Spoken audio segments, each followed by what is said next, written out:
Sutra.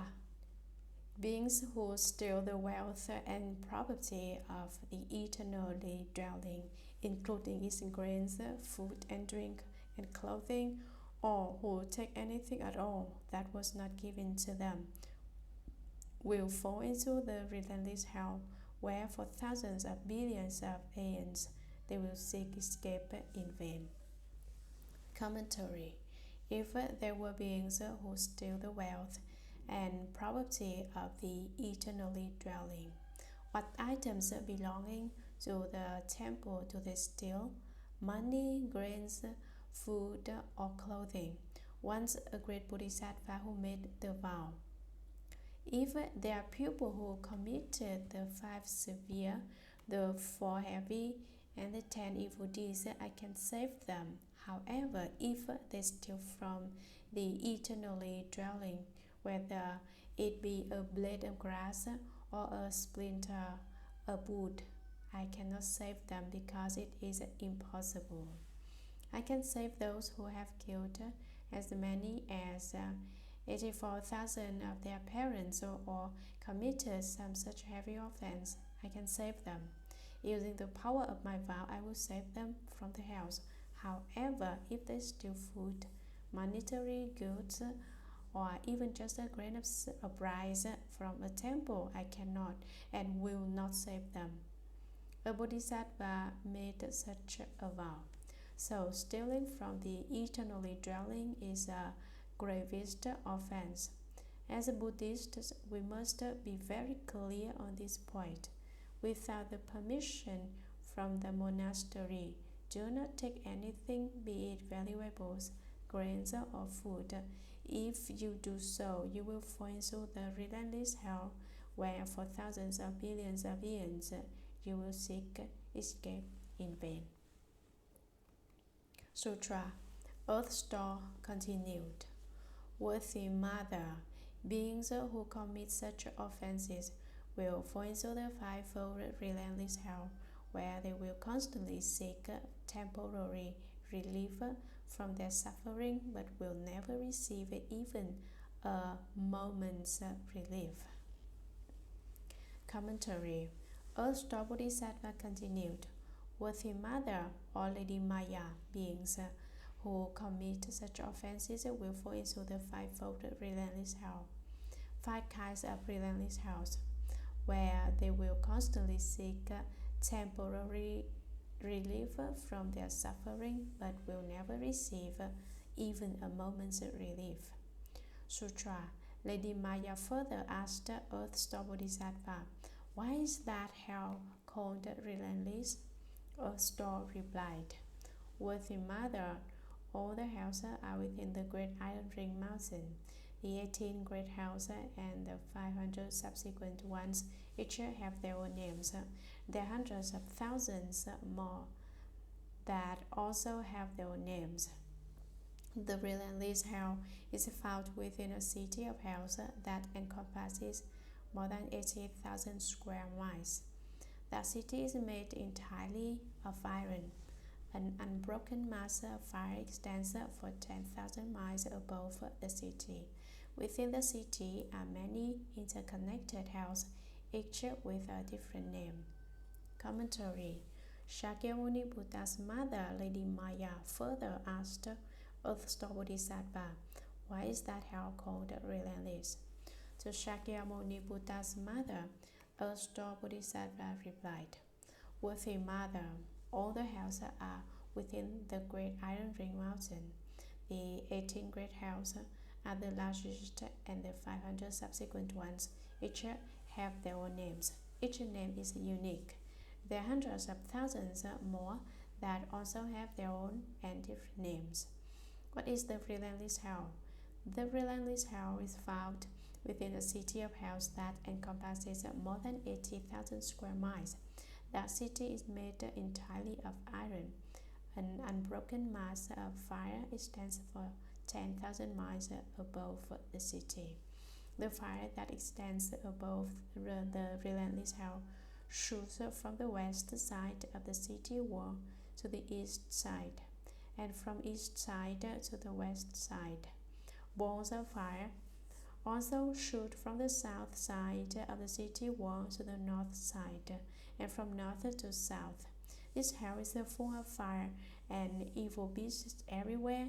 That is hardly any empty place, any empty space.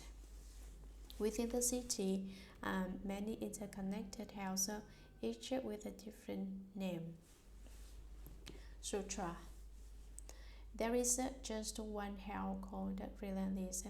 Its circumference is 18,000 miles. The wall of that hell is 1,000 miles high, totally made of iron and covered with a fire burning downward that is met by a fire burning upward. Iron snakes and dogs spewing fire rays back and forth along the top of that wall. Commentary.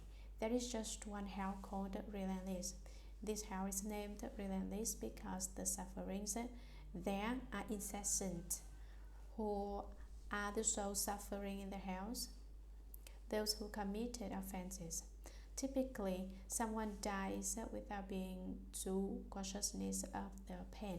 For example, someone is burned to death at once in a fire, or someone dies at once from the slash of a knife. Once they are dead, they do not notice any pain. In the hells, however, do beings notice their pain after death? They do not. But after they die once, they are born again, then die and are born and are reborn repeatedly. How do they come to life again? There are two kinds of wind in the hells. What are they? One is putrid and the other is fragrant. Both are known as clever breezes, which strangely enough blow and revive the dead. Those resurrected by the putrid wind are born again but ugly in appearance. Those resurrected by the fragrance wind are good looking. Most of those who are revived by the putrid wind continue to suffer, while those destined for the heavens are revived by the fragrant one. The fragrant breeze makes beings beautiful. In contrast, the putrid wind blows over and beings causes them to be ugly like asuras. As I described earlier, all their facial features bunched together as tightly as if they were in one company. Is that not ugly? Revival by the putrid wind occurs instantly, and there is not the slightest interruption in the suffering. Its circumference of this large city is 18,000 miles. The wall of that hell is 1,000 miles high. Because the wall of that hell is 1,000 miles high, all sunlight is blocked. It is dark in the hells except fires cast enough light to see by. The fires are the fires of karma, which roast and sear the skin, burning people as they suffer intolerable pain. Think about it.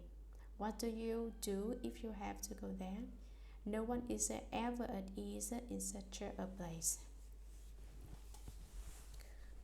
The 1,000-mile high wall is totally made of iron. Solid iron is symbolic of the firm and cold karmic obstacles that send us to the hells. Living beings' karmic retribution is so solid that when they get to that place, their hearts turn stone cold. They resolve any wish to compete for fame or profit. In such a place, there is only suffering.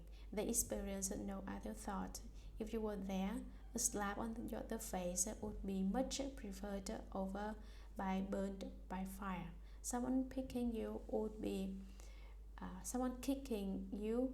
preferred over the pain of being beaten by a dog. You would be content then. And the city is covered with a fire burning downward that is met by a fire burning upward. Iron snakes and dogs at every one of the four corners in this 1,000-mile high city is a dog 800 miles tall. Each dog has 8 heads, each of which has 8 bull-like horns making a total of 64 horns. As the heads turn about, the horns become wheels of fire and knives, so that wherever one goes, one is slicing about and doing damage. Has anyone seen this kind of monster, a horned dog? What do you think of these animals? Go ahead and take a look if you wish, but let me tell you, you will never come back. There's no returning and no leaving that place. Going there is not like going to the movies. When you go to the movies, you can always walk out. But when you go into the house, there's no home to return to and no such freedom of choice.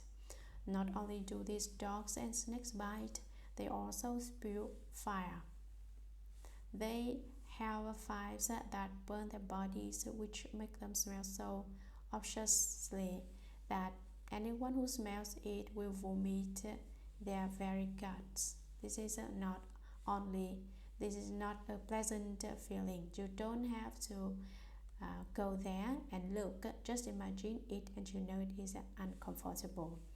These iron snakes and dogs race back and forth along the top of that house wall.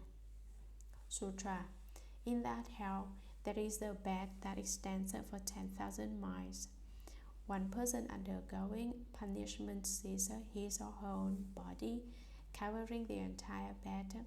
When hundreds of thousands of people undergo punishment simultaneously, each still sees his or her own body covering the bed. That is how retributions are undergone by those with the same karma.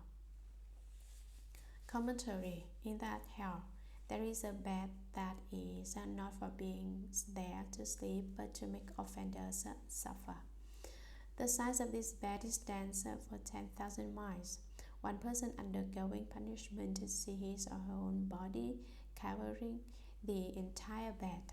When hundreds of thousands of people undergo punishment simultaneously, each still sees his or her own body covering the bed. That is how retributions are undergone by those with the same karma. These punishments are a result of bad karma. Sutra. What is more, their offenders undergo extreme suffering. Hundreds of thousands of yakshas and other evil ghosts display fangs like swords and eyes like lightning as they pull and drag the offenders with their brass-clawed hands. Other yakshas wield huge iron halberds that they use to pierce the offenders' mouths and noses or stab their bellies and backs. They toss the offenders into the air and then catch them by skewering them with the halberds, or they let them drop onto the bed. Iron eagles peck at the offenders' eyes, and iron serpents wrap around their necks. Long nails are driven into all their limbs. Their tongues are pulled out, stretched, and then plowed through. Their internal organs are gouged out, sliced, and minced. Molten copper is poured into their mouths, and their bodies are bowed with iron hot. Responses to their karma go on like that throughout hundreds of thousands of deaths and rebirths. They pass through hundreds of millions of ends seeking escape in vain. Whether we are reciting a sutra, the Buddha's name, or a mantra, we use energy. How should we use this energy? This energy must originate from the Dantian and return to the Dantian. Dantian lies inside the navel.